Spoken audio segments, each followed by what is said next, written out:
Movie start होती है shady side town के एक मॉल में, जहां पर एक लड़का किसी टीनेज लड़की का मर्डर कर रहा था। मरने से पहले उस लड़की ने पुलिस को कॉल कर दी थी, इसीलिए एक ऑफिसर वहां आता है और उस लड़के को गोली मार देता है। पता चलता है कि शेडी साइड के लिए तो ये बात बहुत ही ज्यादा कॉमन है, क्योंकि हर साल के बाद यहाँ पर एक सीरियल किलर पैदा होता है जो कि लोगों को ऐसे ही मर्डर करता है। और इसी रीजन की वजह से शेडी साइड को यूएस का किलर कैपिटल भी कहा जाता था। यहाँ के लोगों का मानना था कि ये सब कुछ सारा फायर नाम की एक लड़की की वजह से हो रहा है, जिसको 1666 में विच क्राफ्ट करने की वजह से फांसी दे दी गई थी। और अब सबका मानना था कि ये वही है जो कि हर एक को पोजेस करती है कुछ सालों के बाद, और ऐसे ही मर्डर्स होने लगते हैं। मूवी शिफ्ट होती है डीना नाम की एक लड़की पे, जिसकी लाइफ बहुत ज्यादा डिस्टर्बिंग थी। वो बहुत ज्यादा दुखी थी क्योंकि उसकी फ्रेंड यहाँ से जा रही थी और सनीविल नाम की एक जगह पर शिफ्ट हो रही थी। अब यहाँ पर हम उसके भाई को भी देखते हैं और पता चलता है कि उसकी हॉबी है विच हंटिंग, जिसकी वजह से वो पूरा दिन इसी के बारे में रिसर्च करता रहता है। टीना के दो दोस्त थे, केट और साइमन, जो कि स्कूल में ड्रग्स बेचने का काम करते थे। टीना का भाई उसे बताता है कि कैसे करीब ही एक मॉल में 9 लोगों का मर्डर हुआ है। एक हॉलोविन स्कल मास्क पहने हुए आदमी ने उनका मर्डर किया है, और उसका कहना था कि शायद ये सब सारा फियर की वजह से ही है और उसी ने इसको पोजेस किया होगा। डीना इसकी बात पे इतना ध्यान नहीं देती। अगले दिन जब वो स्कूल जाती है तो हर कोई इसी बारे में बात कर रहा था। यहाँ तक कि केट भी उसे कहती है कि उसका भी यही मानना था कि सारा फियर की वजह से ही ऐसा हो रहा है, पर यहाँ पर डीना बिल्कुल नहीं मानती और वो कहती है कि कोई अपनी जिंदगी से बहुत तंग आया है और इसीलिए बस ये सब कर रहा है। रात होती है तो शेडी साइड और सनीविल के लोग एक साथ इकट्ठे होते हैं, क्योंकि ये उन्हीं लोगों की डेथ के लिए एक सेरेमनी कर रहे थे। यहाँ पर डीना अपनी फ्रेंड सैम को देखती है, जो कि अपने बॉयफ्रेंड के साथ बहुत क्लोज हो रही थी।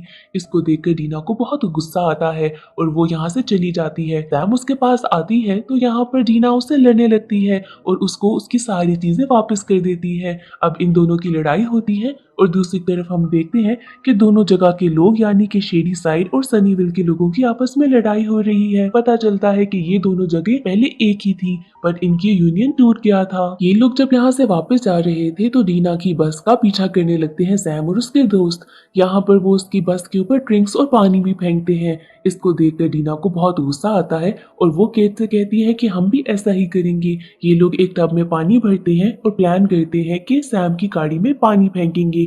अब यहाँ पर अचानक से डीना की नाक से खून निकलने लगता है और यहाँ पर अचानक से वो बकेट सैम की गाड़ी पर जाकर लगती है, जिसकी वजह से उनकी कार का एक्सीडेंट हो जाता है। इन सब लोगों को छोटी छोटी सी चोटें आती हैं। सैम जब गाड़ी से बाहर निकलती है तो उसके नाक से खून निकलने लगता है और इसको यहाँ पर सारा फियर का एक इमेज दिखाई देता है। डीना यहाँ पर सैम के पास आती है और उससे पूछती है कि क्या तुम्हें कुछ नजर आया। अब इतनी देर में वहां पर एक ऑफिसर भी आ जाता है। सारे स्टूडेंट्स यही कहते हैं कि ये तो बस एक एक्सीडेंट था और कुछ भी नहीं। सैम का बॉयफ्रेंड यहाँ पर डीना के पास आता है और उसे कहता है कि मैं तुम्हें इस हरकत के लिए छोड़ूंगा नहीं। इसके बाद डीना घर जाती है तो रात को वो देखती है कि घर के बाहर एक स्कल मास्क पहना हुआ आदमी खड़ा है।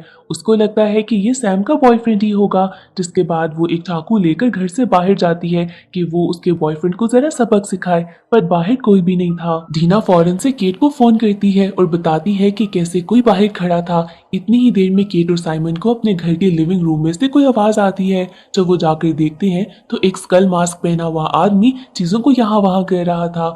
ये चीज बहुत अजीब थी, लेकिन जब वो करीब जाने लगते हैं तो वो बंदा वहां से भाग जाता है। इसके बाद केट बताती है डीना को कि कैसे वो आदमी कुछ अजीब हरकतें कर रहा था, उनके कपड़ों की छानबीन कर रहा था। इसके बाद ये लोग हॉस्पिटल जाते हैं सैम के पास, ताकि उसे बता सकें कि उसका बॉयफ्रेंड क्या अजीब हरकतें कर रहा है। हॉस्पिटल पहुंचने के बाद डीना सैम को सब कुछ बताती है, पर सैम को तो कोई भी बात पर यकीन नहीं आता।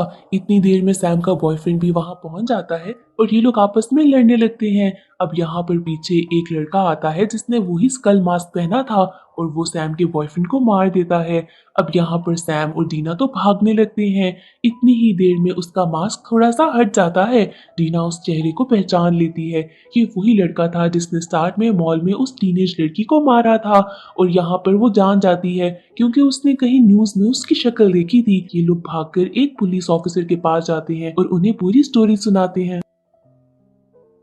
अब जाहिर सी बात है उस ऑफिसर को कैसे इनकी बातों पे यकीन आना था। उन्हें कॉल आती है कि हॉस्पिटल में उनको बुलाया गया है, जिसके बाद ऑफिसर्स तो हॉस्पिटल चले जाते हैं। अब दूसरी तरफ इन लोगों को पता चल जाता है कि कोई भी इनकी बात पे यकीन नहीं करेगा। यहाँ पर दीना एक ऑफिसर की गन छुपा लेती है और यहाँ से जाने लगते हैं। दूसरी तरफ सैम का बॉयफ्रेंड बाहर जाता है तो उसे रोड पर बैठी एक लड़की नजर आती है जो कि एक ब्लेड से अपने हाथ काट रही थी। सैम का बॉयफ्रेंड जब उसके पास आता है तो वो उस पर अटैक करने लगती है, बट दीना यहाँ पर पहले ही पहुंचकर उसे उस गन से शूट कर देती है। ये इसके बाद तो सारे लोग दीना के घर जाते हैं, जहां पर दीना का भाई उसे बताता है कि वो लड़की जिसने सैम के बॉयफ्रेंड पर हमला किया था एक सीरियल किलर है और ये शेडी साइड के सीरियल किलर्स में से ही एक है जिसने 3 साल पहले एक पार्टी में अपने बॉयफ्रेंड और 7 और लोगों का खून किया था। इस सब के बाद उसने खुद को भी मार दिया था। इसके बाद 1978 में एक और सीरियल किलर था जिसने बहुत सारे बच्चों को मारा था। सबसे पहला सीरियल किलर शेडी साइड का 1666 में बना था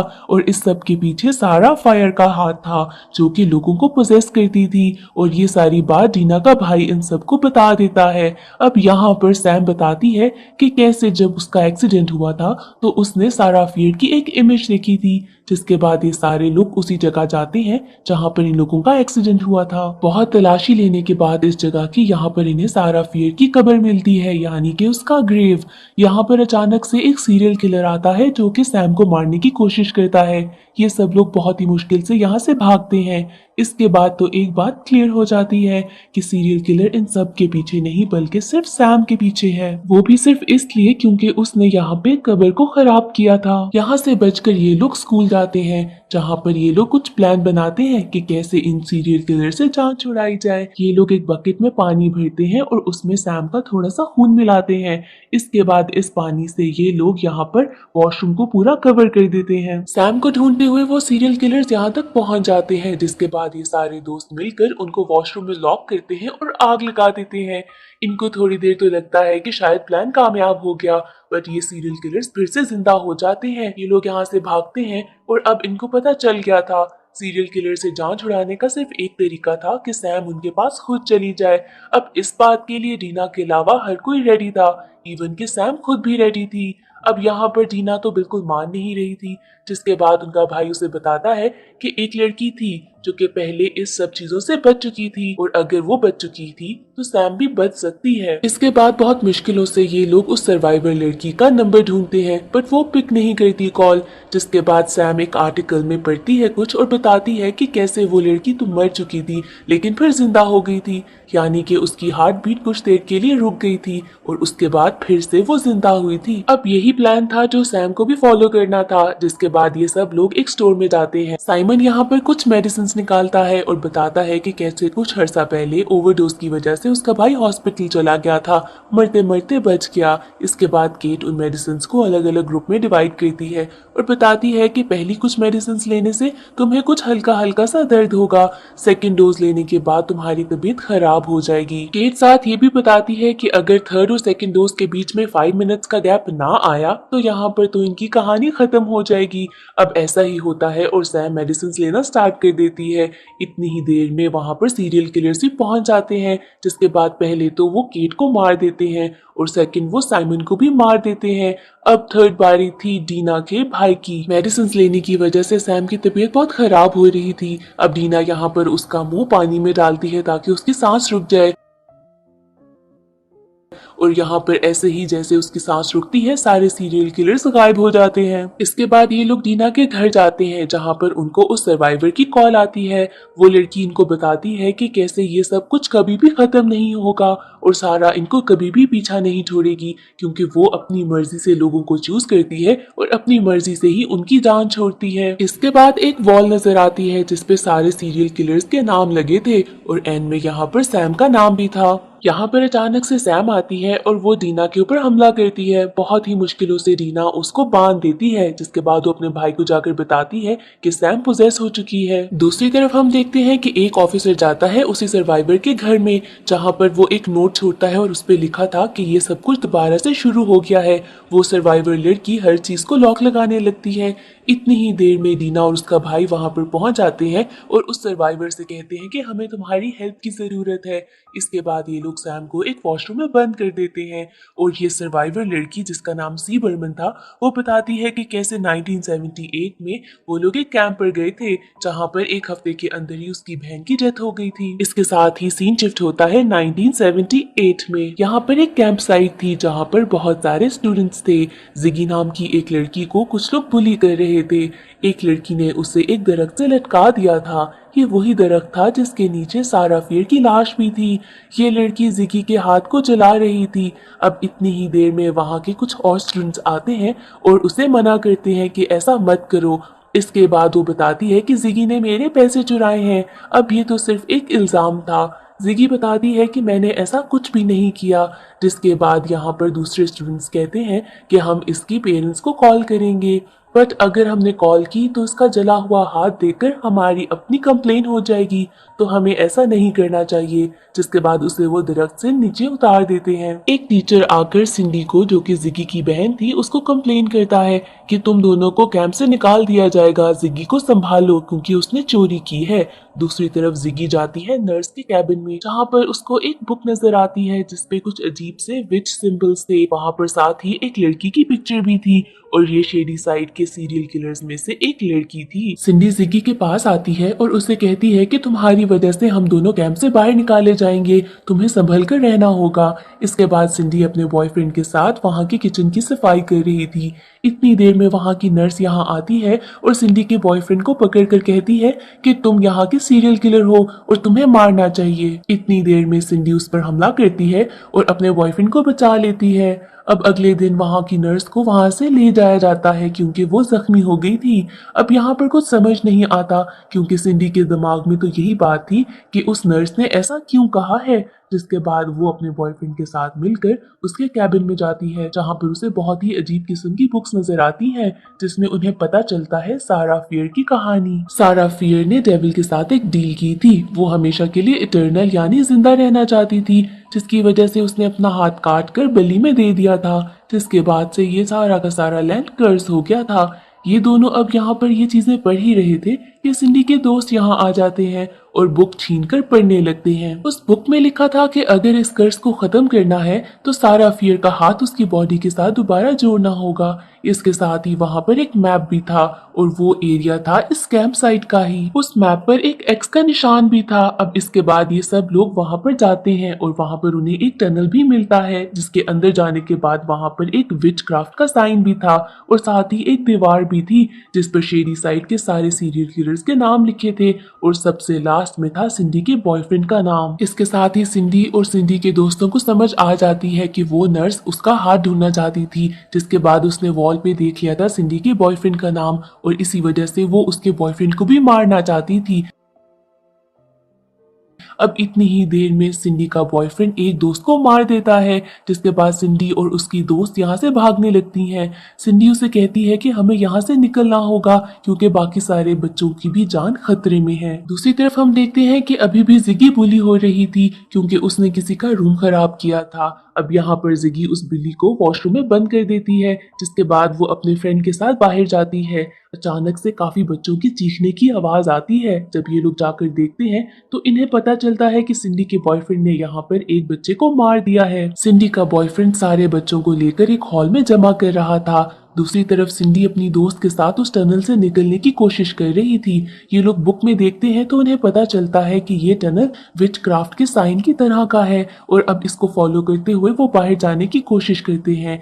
अचानक से उनको कुछ अजीब सी आवाज आती है और वो देखते हैं कि वहाँ जमीन पर कुछ अजीब सी चीज पड़ी है जो कि एक दिल की तरह धड़क रही है। सिंडी की फ्रेंड का हाथ गलती से इस धड़कते हुए दिल को लग जाता है, जिसके बाद उसे अचानक से बहुत सारे फ्लैशबैक्स आते हैं और वो सारे थे शेडी साइड के सीरियल किलर्स के। जिसके बाद वो बहुत ज्यादा घबराती है और यहाँ वहाँ भागने लग जाती है और ऐसे ही उसका पाँव टूट जाता है। इसके बाद वो सिंडी से कहती है कि तुम्हें यहाँ से चले जाना होगा, किसी भी तरीके से खुद को बचा लो। ये लोग थोड़ा यहाँ वहाँ चलते हैं तो उन्हें अजीब सी स्मेल आती है और सिंडी समझ जाती है कि वो लोग कैंप के वॉशरूम के पास हैं। अब यहाँ पर दूसरी तरफ जिगी को याद आता है कि उसने अभी भी बुली को वॉशरूम में बंद किया है और उसे जाकर निकाल देना चाहिए। जब वो वॉशरूम में जाती है तो उसे सिंडी की चिल्लाने की आवाज आती है और यहाँ पर वो मदद करके सिंडी को निकालने की कोशिश करती है। इससे पहले कि जिगी सिंडी को बाहर निकालती, वहां पर सिंडी का बॉयफ्रेंड यानी कि सीरियल किलर आ जाता है जो कि पोजेस था। यहाँ पर जिगी भागती है और अपने फ्रेंड के साथ जाकर छुप जाती है। दूसरी तरफ सिंडी अभी भी टनल में फंसी हुई थी। उसकी फ्रेंड बुक को पढ़ती है तो बताती है कि एक और रास्ता भी है जो कि कैंप के हॉल में खुलता है और तुम्हें अब वहां पे चले जाना चाहिए। यहाँ पर सिंडी अपनी दोस्त को छोड़कर चली जाती है। अब अचानक से उसकी दोस्त के नाक में से खून निकलने लगता है। वो बुक पढ़ती है तो उसे पता चलता है कि नाक में से खून निकलने का मतलब ये है कि सारा फियर की स्पिरिट कहीं आसपास ही है। इससे वो अंदाजा लगाती है कि शायद उसका कटा हुआ हाथ कहीं यहीं पर होगा और वो उस कटे हुए हाथ को ढूंढने लगती है। दूसरी तरफ हम देखते हैं कि जिगी और उसके दोस्त के पास पहुंच चुका है यहाँ का सीरियल किलर और वो उनको मारने वाला है। जिगी भागती है हॉल की तरफ जहाँ पर अब सिंडी भी पहुंच चुकी थी। इससे पहले कि यहाँ का सीरियल किलर मारता जिगी को, सिंडी अपने बॉयफ्रेंड को मारकर यहाँ पर काम खत्म कर देती है। सिंडी अपनी बहन को जिंदा देखकर खुश होती है काफी और इतनी देर में उसकी फ्रेंड भी टनल से बाहर आ जाती है। वो बताती है कि उससे सारा फियर का हाथ मिल गया है, अब बस उन्हें उसकी बॉडी के साथ जोड़ना होगा। यहाँ पर वो उसकी बॉडी को ढूंढने के लिए बुक पढ़ ही रहे थे कि जिगी के नाक में से खून निकलने लगता है। उसे सारा फियर की एक इमेज नजर आती है। जिगी बताती है कि सारा फियर बहुत ही ज्यादा गुस्से में है और इसके साथ ही टनल में से जितने भी सीरियल किलर्स मर चुके थे सारे जिंदा होकर बाहर निकलने लगते हैं। इसके साथ ही सिंडी का बॉयफ्रेंड जो कि मर चुका था वो भी जिंदा हो जाता है और यहाँ पर सिंडी की फ्रेंड को मार देता है। अब इसके बाद सिंडी उसको दोबारा से मार देती है, जिसके बाद वो जिगी के साथ जाकर उसी दरख्त के नीचे खुदाई करने लगती है ताकि सारा फियर की बॉडी को निकाला जा सके और वो हाथ उसके साथ दोबारा से जोड़ा जा सके। यहाँ पर सारा फियर की लाश नहीं थी बल्कि एक पत्थर था जिसके ऊपर लिखा था कि विच हमेशा तो जिंदा रहती है। यहाँ पर सारे सीरियल किलर्स आ जाते हैं, जिसके बाद सिंडी जिगी को कहती है कि तुम्हें यहाँ से भाग जाना चाहिए क्योंकि अगला नंबर मेरा है, ये लोग मुझे मारना चाहते हैं। यहाँ पर अब सारे सीरियल किलर्स इन दोनों को मार देते हैं। जिगी का फ्रेंड यहाँ पर आता है और उसे सीपीआर देता है, जिसके बाद जिगी जिंदा हो जाती है। इसका मतलब ये है कि जिगी ही सीबरमन थी और उसने अपनी बहन की डेथ की स्टोरी बहुत सारे लोगों को सुनाई थी, बट किसी ने भी उसकी स्टोरी पर यकीन नहीं किया था। स्टोरी शिफ्ट होती है प्रेजेंट में जहां पर सी बर्मन बता रही थी ये सारी स्टोरी टीना को। टीना उसे कहती है कि कैसे एक्सीडेंट की साइट पर उन्हें एक बॉडी मिली थी और वो सारा फियर की ही होगी। हमें अब हाथ ढूंढकर उसकी बॉडी के साथ ज्वाइन कर देना चाहिए। ये लोग अब जाते हैं और एक मॉल के नीचे से वो हाथ निकालते हैं, जिसके बाद ये लोग दोबारा उस एक्सीडेंट साइट पर पहुंचते हैं ताकि वो हाथ जोड़ा जा सके।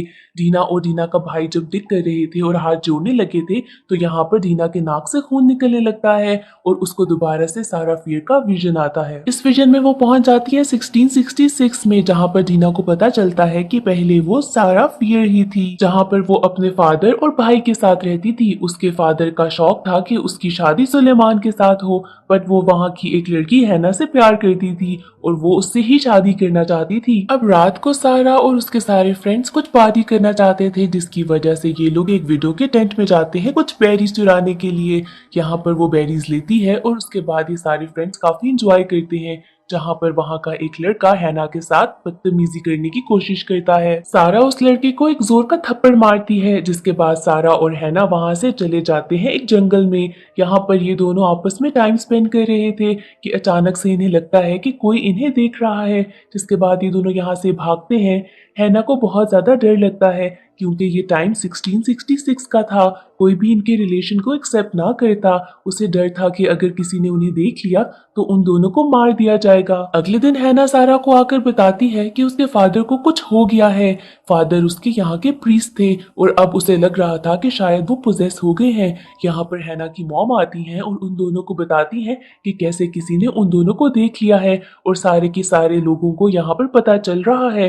अब सारा जब अपने घर जाती है तो वो देखती है कि वहाँ का सारा खाना सड़ रहा है। जब वो बाहर जाकर देखती है तो उसके पेट पिग्स ने अपने बच्चों को मार दिया था। सारा को लगता है कि जैसे पूरे विलेज में बहुत अजीब सा कोई कर्स आ गया है। यहाँ पर सुलेमान, वही लड़का जिससे सारा के फादर चाहते थे कि सारा की शादी हो, यहाँ पर सारा से मिलने आता है। सारा उसे सारा सच बता देती है कि कैसे वो और हैना सिर्फ दोस्त नहीं बल्कि कुछ ज्यादा है, और कैसे उसे लगता है कि शायद उन्होंने डेविल को जगा दिया है और हर तरफ कुछ अजीब सा कर्स आ गया है। सुलेमान सारा को बताता है कि ऐसा कुछ भी नहीं हो सकता। ये दोनों बातें कर रहे थे कि अचानक से लोगों की चीखने की आवाज आती है। ये लोग जब जाते हैं तो देखते हैं कि कैसे उस प्रीस्ट ने यहाँ पर बच्चों को एक जगह पर कैद कर लिया था और यहाँ पर उन सारे बच्चों को मार दिया था, उनकी आंखें निकाल दी थी। सुलेमान जब अंदर जाकर प्रीस्ट को रोकने की कोशिश करता है तो प्रीस्ट भी सारा को मारने लगता है और इसके बाद सुलेमान उस प्रीस्ट को मार देता है। अब पूरे की पूरे विलेज में ये बात फैल चुकी थी कि सारा और हैना एक साथ हैं, जिसके बाद यहाँ के लोग हैना को पकड़कर ले जाते हैं। सारा को जब ये बात पता चलती है तो वो हैना से मिलने के लिए आती है। हैना उसे बताते हैं कि अगले ही दिन उसको फांसी होने वाली है। यहाँ पर सारा हैना को कन्विंस करने की कोशिश करती है कि शायद अब उन्हें सच में डेविल के साथ एक डील कर लेनी चाहिए ताकि उन दोनों की जान बच जाए। सारा अब उस बुक को ढूंढने के लिए उसी विडो के टेंट में जाती है, जहाँ पर वो देखती है कि वो विडो भी मर चुकी है और उसकी वो मैजिकल बुक भी गायब है। यहाँ पर अब उसके पास कोई ऑप्शन नहीं थी तो वो सुलेमान के पास जाती है और उसे बताती है कि कैसे वो दोनों इनोसेंट हैं और अब पावर हासिल करने के लिए उसे वो डेविल वाली बुक चाहिए होगी। सारा यहाँ पर सुलेमान के घर में ही थी कि अचानक से विलेज के सारे लोग वहाँ पर आ जाते हैं सारा को ढूंढते हुए। अब सारा तो वहाँ पर एक हिडन डोर पे छुप जाती है जिसके पीछे उसे एक रास्ता मिलता है। जब उस रास्ते को फॉलो करते हुए वो नीचे जाती है तो वहाँ पर एक विच मार्क था और वो विडो की बुक भी वहीं पर थी, जिसके बाद सारा समझ जाती है कि ये सारा काम सिर्फ किया था सुलेमान ने। यहाँ पर अब सुलेमान भी पहुंच जाता है। वो सारा को बताता है कि कैसे उसी ने डेविल के साथ डील की है सिर्फ पावर के लिए और उसी ने हैना और सारा को एक साथ देखा था। इसके बाद सारा उस पर हमला करती है और उसी दौरान उसका हाथ भी कट जाता है, जिसके बाद सुलेमान इसको सारे विलेज के लोगों तक पहुंचा देता है। अगले दिन हैना और सारा को फांसी होने वाली थी। अब इसके बाद सारा इल्जाम अपने ऊपर लेती है और हैना को छुड़ा देती है। मरने से पहले वो सुलेमान से कहती है कि ये राज कभी भी राज नहीं रहेगा और एक दिन सच्चाई सबके सामने जरूर आएगी। स्टोरी शिफ्ट होती है दोबारा से प्रेजेंट में, जहाँ पर डीना को होश आता है और वो अपने भाई को सारी स्टोरी बताती है।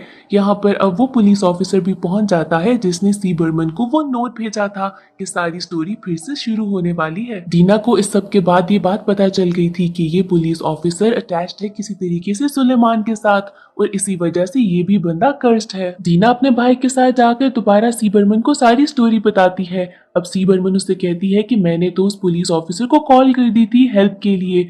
यहाँ पर डीना उसे बताती है कि कैसे वो पुलिस ऑफिसर भी कर्स्ड है। इसके बाद ये लोग मॉल जाते हैं ताकि किसी न किसी तरीके से इस सब चीजों को एंड किया जाए।